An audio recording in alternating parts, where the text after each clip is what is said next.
Hi friends, வணக்கம், வந்தனம், நமஸ்காரம். ஸோ ரொம்ப வருத்தமாக இருக்குது. இந்தியாவில் பெல்காமில் நடந்த ஒரு விஷயம் ஒட்டுமொத்த இந்தியர்களுமே சோகத்தில் ஆழ்த்திடுச்சுன்னு தான் சொல்ல முடியும்.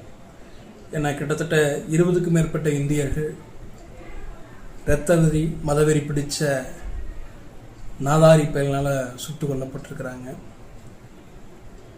ரொம்ப வேதனைகள். உலக நாடுகளே இன்னைக்கு இந்தியாவோட விஷயத்துக்கு, இந்தியாவுக்கு நடந்த அந்த விஷயத்துக்கு வன்மையான கண்டனத்தை தெரிவிச்சிட்டு இருக்கிறாங்க.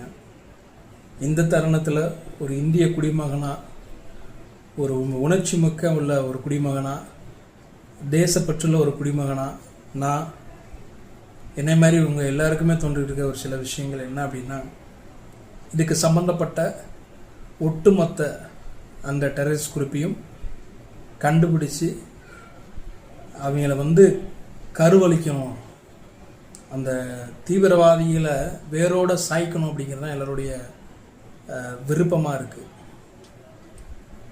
அது மட்டும் இல்லை, இந்தியாவுக்குள்ளே இருந்துக்கிட்டே இந்திய கண்டுபிடிப்புகளையும் இந்தியாவோட வளர்ச்சியையும் கேலி கிண்டல் செய்கிற மறைமுகமாக இந்தியன்ற பேரில் வாழ்ந்துகிட்டு இருக்கிற அவங்களுக்கும் இந்த ஒரு வீடியோ தயவுசெய்து பாருங்கள். நீங்கள் வந்தே பாரத்துங்கிற ஒரு ட்ரெயின், அந்த ட்ரெயின் இந்தியாவோட கண்டுபிடிப்பு.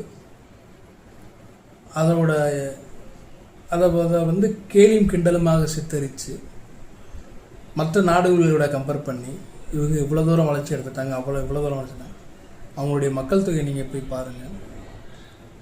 ஆனால் இந்திய நாட்டோட மக்கள் தொகையும் ஒரு பக்கம், அவங்களுடைய மக்களுக்கான நலத்திட்டங்களையும் கவர்மெண்ட் செஞ்சுக்கிட்டு, இன்னொரு பக்கம் இந்த மாதிரி டெரரிஸ்ட்டு, இந்த மாதிரி அடுத்தவே நாட்டோட வளர்ச்சியை கெடுத்துக்கிட்டு ஊழலை பார்த்துட்டு இருக்க இவங்களையும் சமாளிச்சுக்கிட்டு இந்தியாவோட வளர்ச்சிக்கான விஷயங்களையும் பண்ணிக்கிட்டு இருக்கிற இந்தியன் கவர்மெண்ட் எங்கே அசால்ட்டாக குறை சொல்லிட்டு இருக்கீங்கடா. எல்லாருக்கும் ஒரே வாங்கி இந்திய கவர்மெண்ட்டுக்கு இதை ஒரு இதாக ரிக்வெஸ்ட்டாக நான் வச்சுக்கிறேன். இந்தியாவுக்குள்ளே உட்காந்துக்கிட்டு இந்தியாவோட வளர்ச்சியும் இந்திய இராணுவத்தை பற்றி அவதூறாக பேசுகிறது, தேவையில்லாமல் இப்படி இருந்திருக்கலாம் அப்படி இருந்திருக்கலாம்னு பேசுகிறவங்க எல்லாம் தயவு செய்து ஒரு சட்டத்திட்டத்தை கொண்டு இவங்களை பூரா பிடிச்சி உள்ளது. இவங்க கண்ணுக்கு தெரியாத டெரரிஸ்ட்னா இவங்க கண்ணுக்கு தெரியாத டெரரிஸ்ட். இந்தியாவோட கண்டுபிடிப்புகளையும் இந்தியா வளர்ச்சியும் கிண்டல் பண்ணிட்டு இருக்கீங்கள, இவங்களும் மோசமான நாய்கள் தான் இவங்களும்.